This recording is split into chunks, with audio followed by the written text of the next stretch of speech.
Boa noite, irmãos. Graça e paz a todos.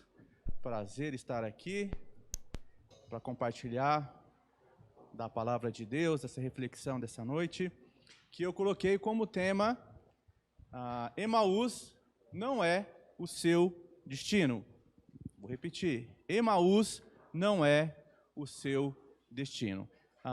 Nosso texto está lá em Lucas, capítulo 24, do verso 13 ao 35. Irmãos, acredito que, assim como eu, você tem aquelas passagens, aqueles textos da Bíblia que realmente são marcantes. E esse aqui, com certeza, é um dos textos do Novo Testamento que eu gosto muito. É uma passagem que sempre me chama a atenção, sempre mexe comigo. Eu me lembro que um tempo atrás eu estava na casa do pastor Nivaldo, e ele e a esposa dele cantaram um hino chamado Divino Companheiro, né? Então, eles cantaram, que fique bem claro, eu só estava ouvindo, mas assim, sempre quando eu escuto esse hino, eu leio essa passagem, eu de fato me emociono bastante, porque eu gosto muito dela e ela fala muito ao meu coração, e espero que ela também fale ao seu coração de forma muito especial essa noite. Então, vamos ao texto. Lucas 24, a partir do verso 13.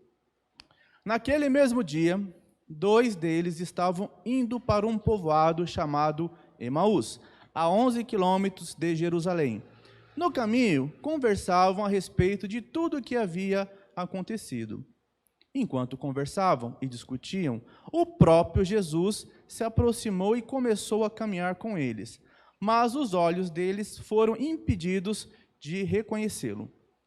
Ele lhes perguntou: sobre o que vocês estão discutindo enquanto caminham? Eles pararam com os rostos entristecidos, e um deles, chamado Cleopas, perguntou-lhe: você é visitante de Jerusalém, que não sabe das coisas que ali aconteceram nestes dias? Que coisas? Perguntou ele. O que aconteceu com Jesus de Nazaré? Respondeu eles. Ele era um profeta, poderoso em palavras e em obras diante de Deus e diante de todo o povo. O chefe dos sacerdotes e as nossas autoridades o entregaram para serem condenados à morte e o crucificaram. E nós esperávamos que ele era aquele que ia trazer a redenção a Israel. E hoje é o terceiro dia desde que tudo isso aconteceu. Algumas das mulheres entre nós nos deram um susto hoje. Foram de manhã bem cedo ao sepulcro e não acharam o corpo dele. Voltaram e nos contaram ter tido uma visão de anjos que disseram que ele está vivo. Mas alguns dos nossos companheiros foram ao sepulcro e encontraram tudo exatamente como as mulheres tinham dito, mas não ouviram. Ele lhes disse: como vocês custam a entender e como demoram a acreditar em tudo o que os profetas falaram. Não devia o Cristo sofrer estas coisas para entrar na sua glória? E começando por Moisés e todos os profetas, explicou-lhes o que constava a respeito dele em todas as Escrituras. Ao se aproximarem do povoado para o qual estavam indo, Jesus fez com que ia mais adiante, mas eles insistiram muito com ele: fica conosco, pois a noite já vem e o dia já está ficando findado. Então ele entrou para ficar com eles. Quando estavam à mesa com eles, tomou o pão e deu graças, partiu e deu a eles. Então os olhos deles foram abertos e o reconheceram, e ele desapareceu da vista deles. Perguntaram-se um ao outro: não estava queimando o nosso coração enquanto ele nos falava no caminho e nos expunha as Escrituras?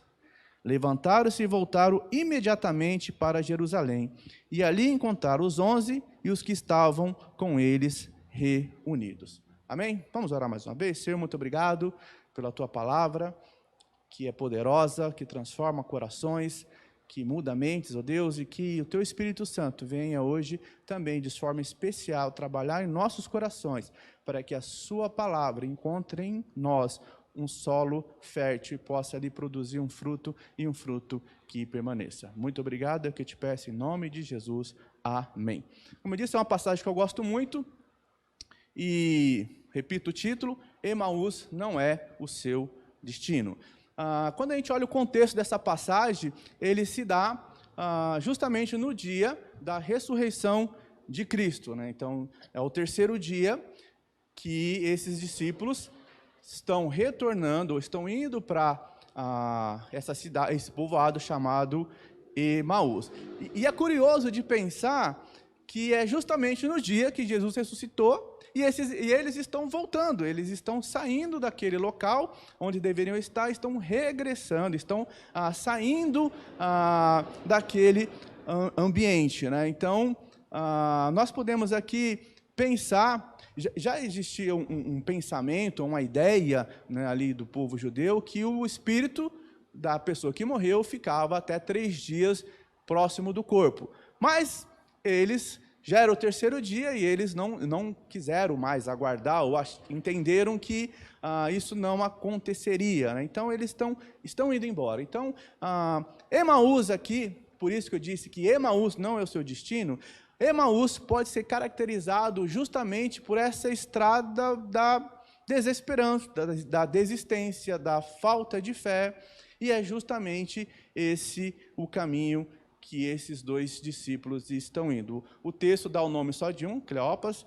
e o outro ele não dá, existem várias ideias a respeito disso, mas o texto diz o que o texto diz, e vamos ficar no que o texto diz. Eram 2, então, discípulos que estavam voltando ali. Emaús, basicamente 11 quilômetros de Jerusalém. Então, a gente pode dividir eu quero dividir essa narrativa em pelo menos 2 partes maiores aqui para a gente pensarmos juntos e tirarmos algumas lições aqui. Então, nesse caminho chamado Emaús, nós temos os discípulos e as suas atitudes. E também nós temos Jesus e as suas lições nesse caminho de Emaús. Bom, primeiro aqui, esses 2, lá no verso 13, eles estavam indo na direção errada. Então, a primeira coisa aqui eles estavam no caminho errado, na direção errada. Eu gosto muito de um texto de C.S. Lewis, de passagem, né? Novidade, onde ele diz assim: todos procuram progresso, mas quando se está no caminho errado, o mais progressista é o que retorna primeiro. Tem um ditado popular muito curioso que diz assim: Deus escreve certo por linhas tortas. Eu sempre achei isso muito esquisito, muito estranho, porque Deus não escreve certo por linhas tortas. Deus escreve certo, do jeito certo, na linha certa, no tempo certo, do jeito certo, tudo certo.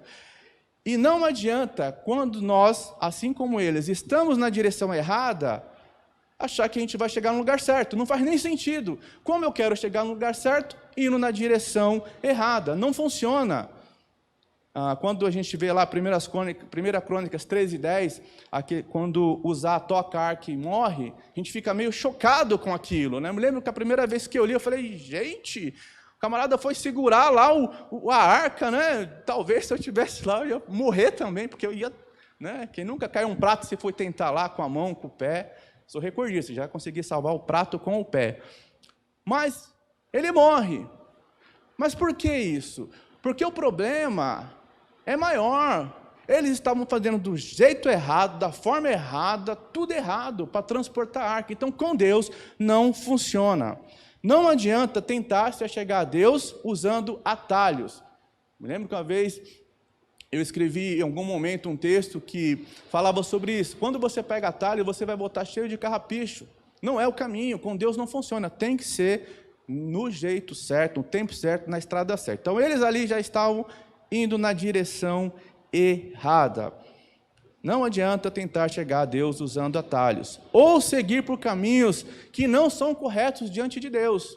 Quero me relacionar com Deus, quero estar com Deus, mas estou na estrada errada, a estrada que vai exatamente contrária àquilo que Deus tem como certo. Então, eles começam ali indo na direção errada.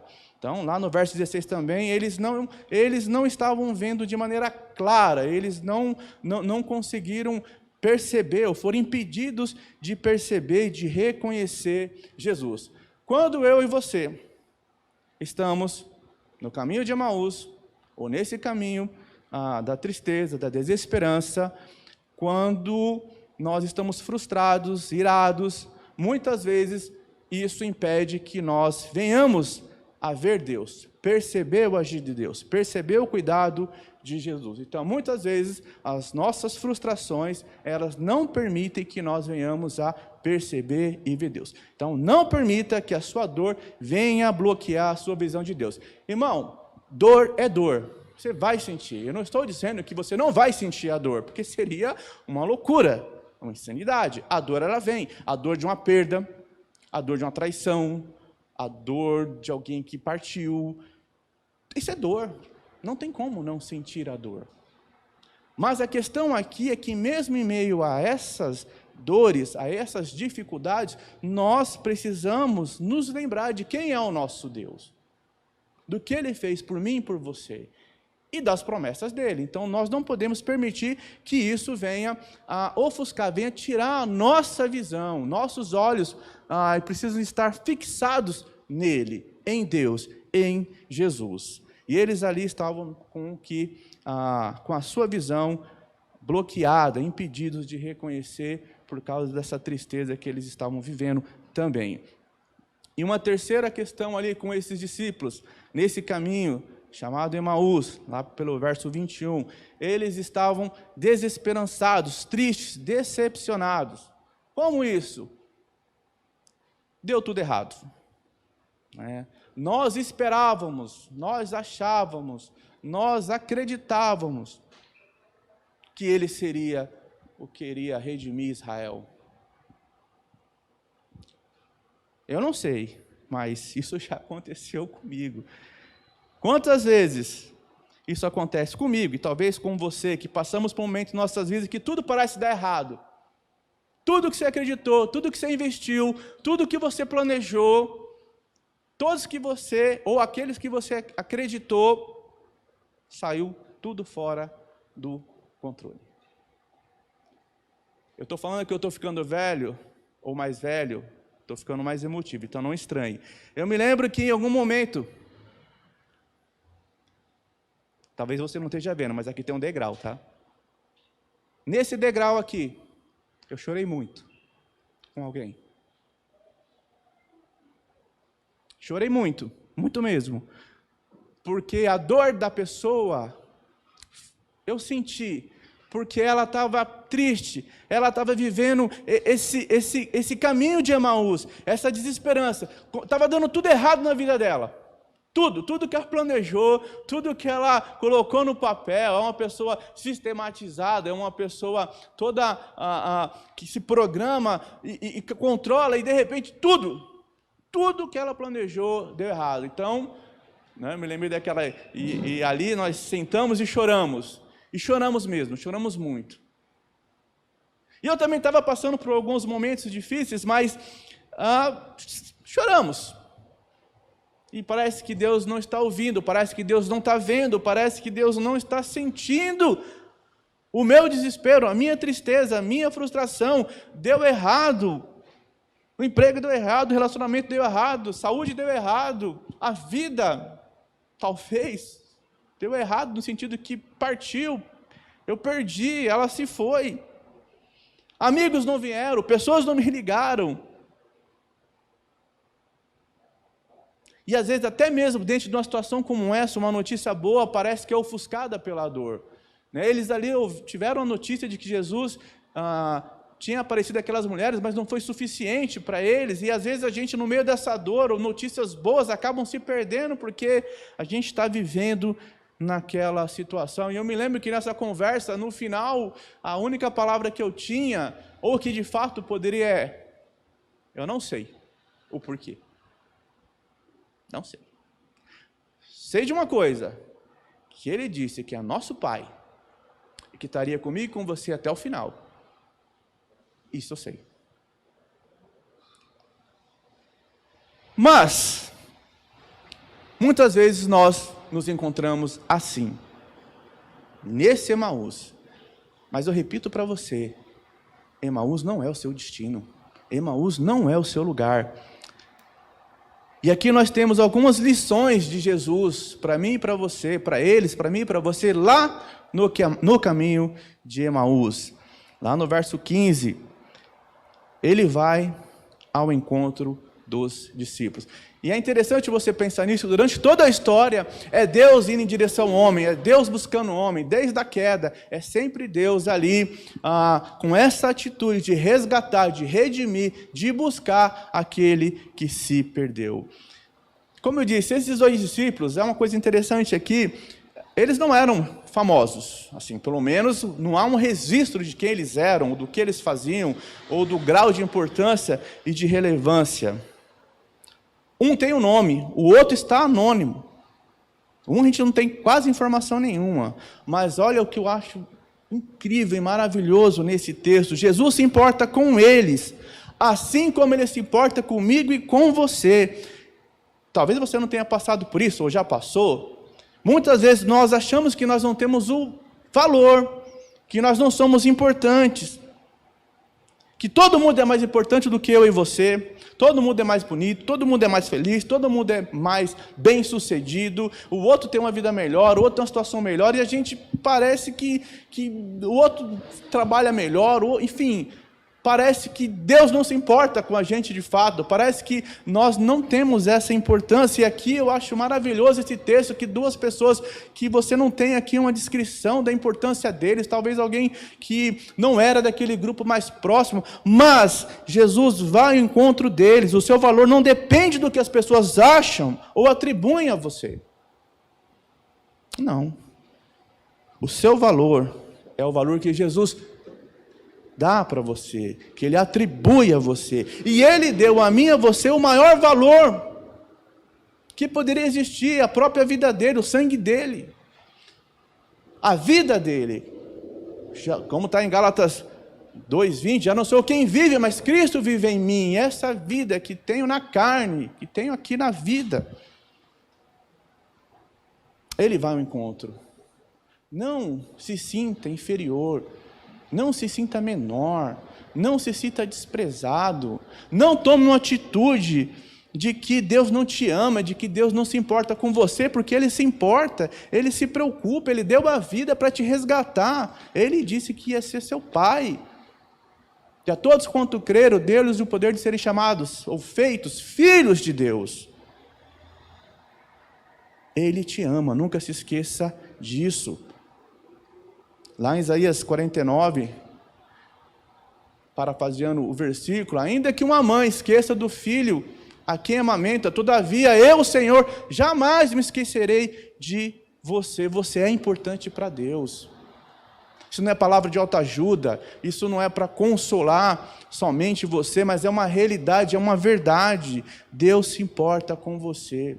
Talvez as pessoas não te achem importante, talvez onde você está você não é importante, as pessoas não te atribuem a importância que talvez você gostaria de ter, mas lembre-se, Ele, o Todo-Poderoso, o Senhor de todas as coisas, o Alfa e o Ômega, Ele morreu por você, para dar a vida dEle a você, para que você tenha a vida dEle. Esse é o seu valor, incomparável. Nunca se esqueça, você tem valor.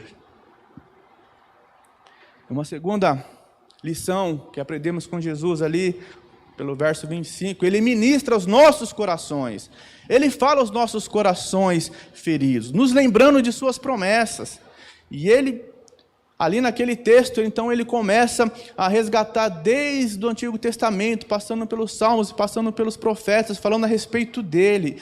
Então Deus ali, Jesus usou a palavra, mas Jesus muitas vezes na minha e na sua vida usa a palavra, usa a palavra no sentido da pregação, usa a palavra também no sentido do louvor, usa pessoas, usa circunstâncias, usa meios, usa gente, fala com o nosso coração. Quem nunca teve uma experiência de estar no silêncio lá da noite, sozinho, e orando e falando com Deus, e talvez triste, angustiado, e de repente o Senhor vem ao nosso coração e enche o nosso coração com a sua palavra, nos traz à memória todas as suas promessas, tudo aquilo que Ele tem dito, dizendo: filho, ei, eu estou aqui.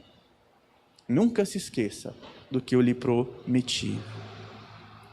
Eu ia falar aqui, um abraço, um aperto de mão, sim, isso em momentos, isso era muito bom, mas também num olhar, irmãos, o olhar fala muita coisa. Cuidado, Não é porque eu e você estamos de máscara que nós não passamos uma mensagem. Os olhos são a janela da alma. Quando aquela pessoa olha e te enxerga, existe uma diferença. Tem gente que te olha, mas não te enxerga. Te olha, mas não te vê. Mas tem pessoas que olham e enxergam você, veem você. E naquele olhar você se sente abraçado, você se sente percebido, você se sente amado. E Deus, Ele tem ministrado aos nossos corações por meio da sua palavra e por pessoas que são cheias da tua palavra. Assim como Ele ministrou aqueles corações daqueles 2 homens, Ele tem ministrado ao meu e ao seu e usado os meus, usado pessoas para que você receba dEle as suas promessas e você nunca se esqueça daquilo que Ele tem prometido a mim e a você. Uma outra lição que nós aprendemos aqui no caminho de Emaús com Jesus, ali pelo verso 29, e Jesus começa a conversar com eles ali, e aí vai chegando próximo do fim do dia, e eles estão naquele ambiente com Jesus, e eles falam, e Jesus fez que ia, mas ele fala, não, fica conosco, nós queremos que você fique aqui, queremos continuar na tua presença, desejamos ficar no ambiente de paz e comunhão gerada por Jesus. Nós queremos ficar no ambiente de paz e comunhão gerada por Jesus. E isso me leva a algumas questões. Nós devemos também ser esse agente, esse meio que manifesta Cristo, gerando também esse ambiente onde as pessoas possam se sentir seguras, amadas, onde elas podem abrir os seus corações e encontrar um lugar seguro. Em Jesus, nós temos um lugar de paz, um lugar de segurança, um ambiente que nos dá tranquilidade. Mas eu e você também somos a expressão, deveríamos sermos a expressão de Cristo aqui na terra. Nós deveríamos manifestar a pessoa de Cristo por meio das nossas vidas. E onde nós estamos, nós deveríamos e devemos ser esses filhos e essas filhas e essas pessoas que geram esse ambiente, essa atmosfera de amor, de paz, de acolhimento, de comunhão, de prazer, de querer estar, irmão. Já falei isso aqui em algum momento, é muito complicado quando alguém é aquele alguém que quando chega tira a paz, que você olha e fala, Jesus, dá-me graça agora, ó Pai. Quando você é aquele que gera medo, quando você é aquele que gera dor, quando você é aquele que gera tristeza, sendo filho de Deus, sendo cristão, mas as suas atitudes, as suas posturas, as suas falas, eu acho muito engraçado, não é engraçado, eu acho muito triste, eu só falo a verdade, dou a quem doer, eu só falo a verdade. E muita gente usa a verdade como uma espada para machucar, para ferir. Eu só falo a verdade, não importa o estrago que vai acontecer. Não! Assim como Jesus gera um ambiente de paz, nós falamos agora há pouco que agora é a vida de Cristo em nós, é Cristo vivendo em mim. Quando C.S. Lewis também em outro texto ele diz assim, e eu quero matar a sua vida, eu quero matar o seu eu, para que não seja o seu eu, mas seja o meu eu em você. E se esse eu é Jesus em nós, nós precisamos ser esses agentes, esse meio de gerar paz, comunhão, de atração. Atração no sentido, as pessoas querem estar perto de nós, porque em nós elas encontram um lugar de segurança, um lugar de amor, um lugar para ser respeitada. Não sermos pessoas que afastam, usamos a nossa autoridade, ou usamos a nossa personalidade. Ah, mas eu sou assim. Ah, mas eu sou assim, vou morrer assim. Não, você deve ser transformado, dia após dia, à imagem daquele que te chamou, Jesus. Não aceite na sua vida essa palavra. Ah, eu sou assim. Não, eu posso até ser assim. Já disse isso no momento, que eu tenho as minhas dificuldades, as minhas limitações, mas isso é problema meu, porque eu preciso ser transformado. E se isso não está acontecendo, é algo comigo, que eu preciso tratar, porque eu preciso ser esse Filho de Deus, que tem Jesus, que gera esse ambiente de paz, de comunhão. de segurança. As pessoas se aproximam de você? As pessoas querem estar perto de você? As pessoas gostam quando você chega? Ou elas se alegram quando você sai? Oh, graças a Deus, já foi. As pessoas têm medo quando você se aproxima? Ou elas se alegram quando você se aproxima? Quando elas estão tristes, quando as pessoas estão machucadas, quando as pessoas estão feridas, quando elas estão precisando de um apoio, de uma palavra, elas buscam em você, buscam em mim, porque elas veem em nós justamente esse ambiente de paz, segurança, confiança, porque em nós, em você, é possível ver Jesus.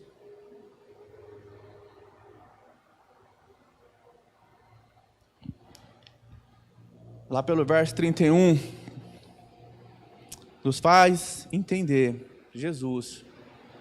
Quarta lição aqui de Jesus. Jesus nos faz entender que somente a sua palavra é o que transforma os nossos corações, transforma as nossas vidas. E ele vai abrindo as escrituras. E é interessante que eles dizem assim: porventura não ardia em nossos corações, não queimava em nossos corações, quando ele pelo caminho nos abria as escrituras. Nunca podemos nos esquecer das promessas de Deus reveladas na sua palavra. Nunca podemos nos esquecer que as escrituras, como está lá em Romanos 1,16, o evangelho é o poder de Deus. Tem muita palavra bonita, tem muito texto bonito, eu gosto muito de ler, leio vários livros que foram importantíssimos na minha vida, marcantes em minha vida, mas absolutamente nenhum escrito nesse mundo vai ser maior, mais importante, mais relevante, mais impactante, mais transformador do que o Evangelho de Cristo. Porque ele é o poder de Deus para transformar. 2 Timóteo 3,16 vai dizer: toda escritura é divinamente inspirada por Deus, é útil para correção, repreensão, educação da justiça, a fim de que o homem seja perfeito e perfeitamente habilitado para toda boa obra. Nunca devemos nos afastar das escrituras. Nunca devemos deixar de meditar na palavra de Deus, porque, irmão, quando o calo aperta, quando a dor vem, é lá, na palavra de Deus, que nós vamos encontrar a direção, que nós vamos encontrar o conforto, que nós vamos encontrar a promessa. Eu gosto muito de um texto, não me lembro agora, mas olha: e o Senhor enxugará dos nossos olhos toda lágrima. Ah, irmão, tem dias que é difícil, tem dias que é complicado. Eu tenho por natureza ser talvez um pouco mais fechado, um pouco menos expansivo sentimentalmente, né? Até esses dias o pastor Júnior conversando comigo, ele disse: eu não vou mais perguntar da sua mãe, porque eu sou bastante, né? Sua mãe, tá bem. Melhorou? Sim. Como é que ela tá? Igual ontem. Tipo, né? Mas talvez seja, estou dizendo que é uma defesa do meu sentimento, da minha dor, de pensar que talvez ela não pudesse sair, não pudesse voltar, né? Talvez uma forma errada de me proteger, mas é na palavra, é aqui na promessa de Deus que eu encontro justamente isso. Ainda que possa acontecer várias coisas na minha vida, ainda que eu possa passar por várias dores, várias tristezas, várias perdas, mas Ele, o Senhor, um dia enxugará do meu, do seu, dos nossos olhos toda lágrima. Isso me faz seguir, me faz continuar. Por isso que nós não podemos nos afastar. Por isso que Jesus aqui, Ele traz para eles a memória, a palavra dEle, a promessa dEle, porque é essa palavra que transforma os nossos corações. Não é outra palavra, é essa palavra. E qual palavra que é essa? O Evangelho de Jesus Cristo, que mudou a história de tantas nações, de tantos homens e mulheres durante todo esse tempo e tem mudado a minha e a sua vida. Quinta lição que eu aprendo com Jesus aqui, no caminho de Emaús, lá pelo verso 30, e eu gosto demais disso aqui. E ali, Jesus se revela nas coisas simples da vida. Jesus se revela, ou eles conseguem ver Jesus na comunhão, no partir do pão. Uma coisa simples, no comer, no partir o pão. Parece que às vezes comer é uma coisa tão simples, comer com os irmãos parece uma coisa tão simples, mas é nesse partir do pão que nós podemos ver Jesus. Muitas vezes a gente quer ter uma experiência com Jesus extraordinária, queremos ver fogo do céu, quer ver anjo rodando no meio da igreja, subindo e descendo, e negócio que queima, e a gente quer ter minha avó falava arrupio, né? Quer ter o arrupio no braço, quer ter esse monte de sensações externas, quer ver coisas extraordinárias, mas Jesus tem se manifestado no partir do pão, no ordinário da vida, nas coisas simples da vida, num jantar com a sua família, num tomar um café com um amigo, na simplicidade de atos que mostram a nossa humanidade, o nosso respeito, a nossa consideração, ou o nosso carinho, em coisas simples da vida, de ver o sol, de levantar para trabalhar, de vir para um culto, de fazer um trabalho para a igreja, de fazer o seu trabalho. Nós muitas vezes, por causa da nossa limitação, ou da nossa falta de relacionamento com Deus, nós parece que só conseguimos ver Deus em coisas extraordinárias, ou de momentos de celebração especiais, e estamos ali e tal, não que não seja importante, mas nós precisamos ver Jesus no ordinário da vida, no comum da vida, no simples da vida. A gratidão de levantar, de poder trabalhar, de ter saúde, de bater o seu ponto, de chegar no horário, de sair no horário, de encontrar um amigo no trem. Eu não sei, talvez você possa ter tido essa experiência. Jesus se revela às vezes numa coisa extremamente simples, de um amigo que você encontra no trem, e talvez o seu dia não está legal, a sua semana não está legal, mas Jesus se revela ali, no outro, numa conversa, numa risada, sabe? Não queira somente achar que Jesus se manifesta no extraordinário, Ele é o Deus do extraordinário, mas Jesus se manifesta. Irmãos, talvez eu e você, muitas vezes nós não temos a ideia, a dimensão de que uma mensagem pode causar de bem na vida de uma pessoa. Uma ligação, um bilhete, sei lá, na vida de uma pessoa, porque eu não sei o que ela está passando, mas Deus, que é o Senhor de todas as coisas, Ele conhece, e Ele se revela ao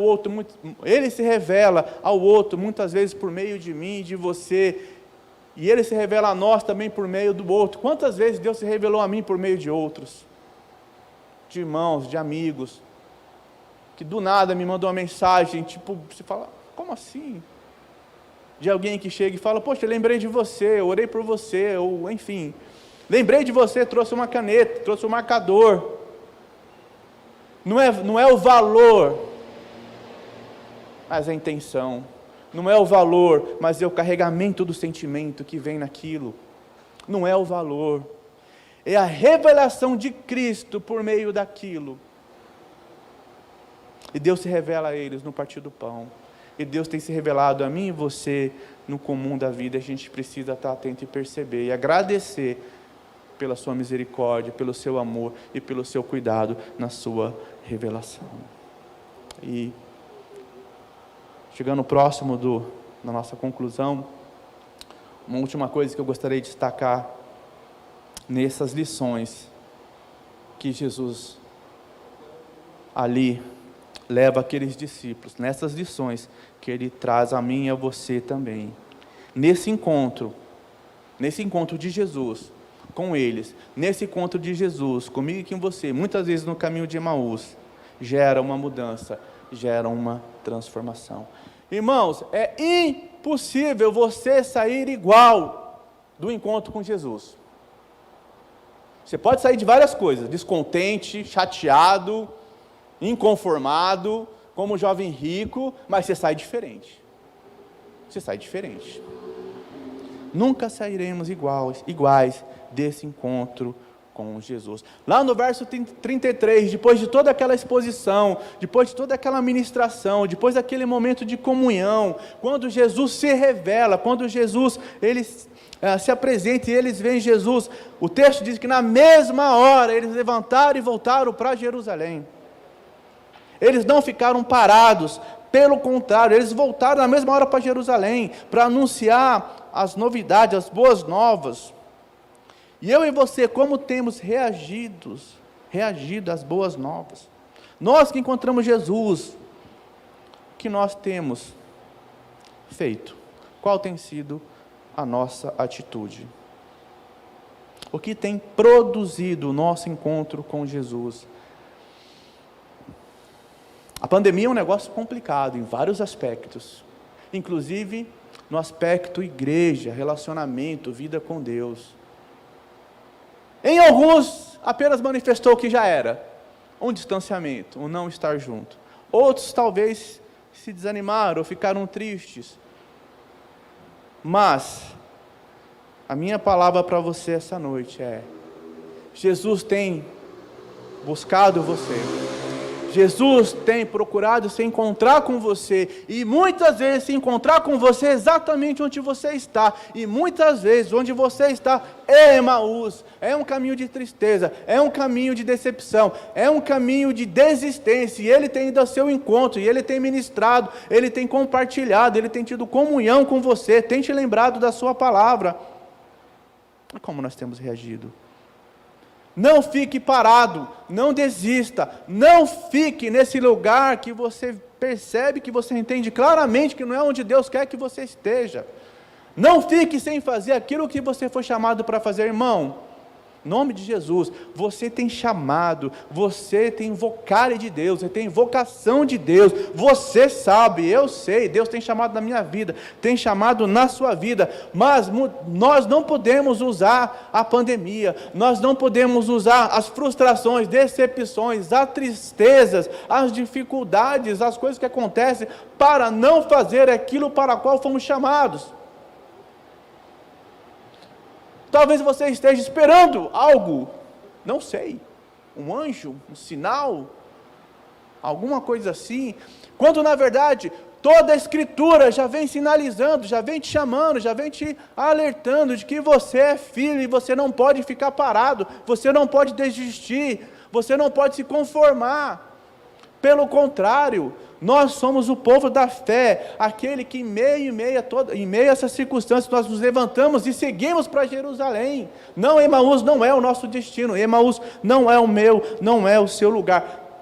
Você que está parado, você que não tem produzido, você que muitas vezes está aí, talvez tentando se reencontrar, eu digo para você, não desista, volte, ressignifique a sua história, recomece a sua jornada. Quando? Hoje, agora, nesse exato momento, onde você está, sentado no sofá, na mesa de jantar, Lábio ficou terra de ninguém, né? Então, onde você está agora? Você pode ir no seu coração, orar e falar com Deus: Senhor, eu entendi, eu sei que eu não tenho sido quem eu deveria ser, eu não estou no caminho que eu deveria estar, eu não estou tendo a atitude que eu deveria ter, eu parei, eu desisti, eu desanimei, mas o Senhor tem me encontrado, o Senhor tem me buscado, o Senhor tem ido ao meu encontro, e eu não quero ficar igual, eu não quero ficar parado, eu quero mudar a minha história, e que a sua história comece a ser mudada hoje, uma nova história, um novo começo. Nossa vida é feita de recomeços, de novas oportunidades, de novos momentos. Eu já falei isso aqui várias vezes, e o Senhor é contigo, onde você for, no lugar que você estiver, porque a bênção não depende do lugar, mas depende de quem vai. E você que é filho de Deus, Deus está com você, Deus vai com você, porque a promessa dele: eu estarei com vocês até a consumação dos séculos, até o fim. Esse encontro com Jesus precisa gerar uma mudança, precisa gerar uma transformação, e nós precisamos seguir. Emaús não, precisamos seguir em direção a Jerusalém. Eu quero concluir com algumas palavras. Ele nos ama, Ele nos ama, já provou isso há muito tempo, e Ele se importa comigo, Ele se importa com você. Mesmo que às vezes nós voltamos para Emaús, ou seja, desistimos, paramos, ficamos magoados, desanimados por várias circunstâncias, por várias pessoas, por várias coisas que aconteceram, por gente que, enfim, mas Ele não desiste de você. Jesus nunca nos abandona. Vocês, você, nós, você é filho amado, você é filha amada. Você é filho amado e filha amada. Vamos viver com essa realidade, com essa verdade, de que Ele nos ama, nós somos os seus filhos, e nós vamos seguir, nós vamos continuar, e por isso nós podemos ser gratos a Ele, porque Ele não nos abandona, jamais. Se você está em Emaús, é hora de você voltar. Se você está em Emaús, Emaús não é o seu lugar, Emaús não é o seu destino. Vamos orar? Senhor, nós te damos graça, ó Pai. Ó Pai, Emaús não é o nosso lugar. Não é o nosso lugar. Essa estrada de desesperança, essa estrada de falta de fé, de desânimo, essa estrada que muitas vezes nos encontramos, ó Pai, não é o nosso lugar, não é o nosso destino, não é para onde nós devemos ir. O Senhor tem nos buscado, o Senhor tem nos resgatado, o Senhor tem nos chamado para que a nossa história seja uma nova história, ó Deus. O Senhor tem nos amado com amor sem igual, o Senhor tem nos buscado, ó Pai, como sempre, porque o Senhor é o bom pastor, e o bom pastor dá a vida pelas suas ovelhas, Ele busca a sua ovelha, ó Pai. Ó Deus, que quem está afastado, que quem está distante, que quem está parado, que quem está em Emaús, possa agora, ó Pai, se lembrar das suas promessas, possa estar na comunhão com o Senhor, possa ver a sua mão estendida e a sua voz dizendo: vem, eu vim te buscar, aqui não é o seu lugar, ó Pai, porque o nosso Deus é um Deus de amor, de graça e de misericórdia, que não nos abandona, ó Deus. Por isso, ó Pai, nós somos gratos, ó Deus, por isso nós nos alegramos, por isso que nós somos felizes na Tua presença, porque aqui nós temos segurança, nós temos cuidado, e o Senhor tem sido bondoso para conosco, o Senhor tem sido gracioso para conosco, ó Deus, e a minha fala não pode ser outra para encerrar: gratidão. O Senhor tem nos dado tantas coisas, ó Pai, o Senhor nos tem dado famílias, ó Pai, amigos, o Senhor nos tem dado relacionamentos espirituais. Por isso, ó Deus, que nós te agradecemos. Por isso que eu sou grato, nós somos gratos por tudo aquilo que o Senhor tem feito em nossas vidas. E eu agradeço em nome de Jesus. Amém.